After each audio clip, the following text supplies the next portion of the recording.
Let's talk about something a lot of people feel but don't always say out loud. People don't trust HR, and honestly, I understand why. There's a perception that HR is only there to protect the company, not the employee. And depending on your experience, that might even feel true. But let's slow down and unpack this a little bit. Not all HR offices are the same. Not all HR professionals are built the same either. Some departments are deeply people-centered. Others are reactive and limited by structure or leadership. And sometimes the system is complicated in ways the outside doesn't always see.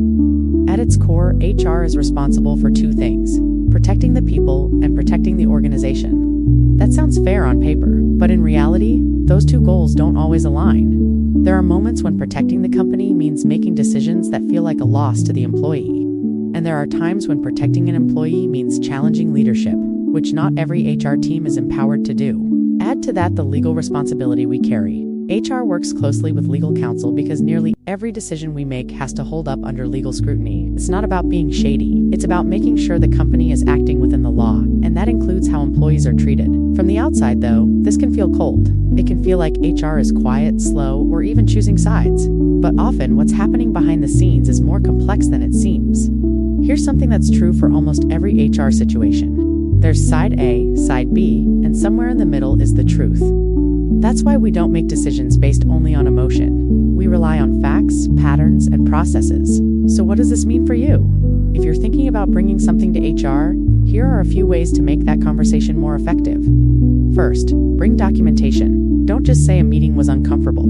Describe when it happened, what was said, who was there, and what made it cross a line. Second, keep a copy of anything you submit. Not because you're being sneaky, but because having your own record protects you if anything changes later. Third, be honest. Share the full story, not just the parts that support your case. The more context HR has, the more accurately we can respond. And finally, follow up.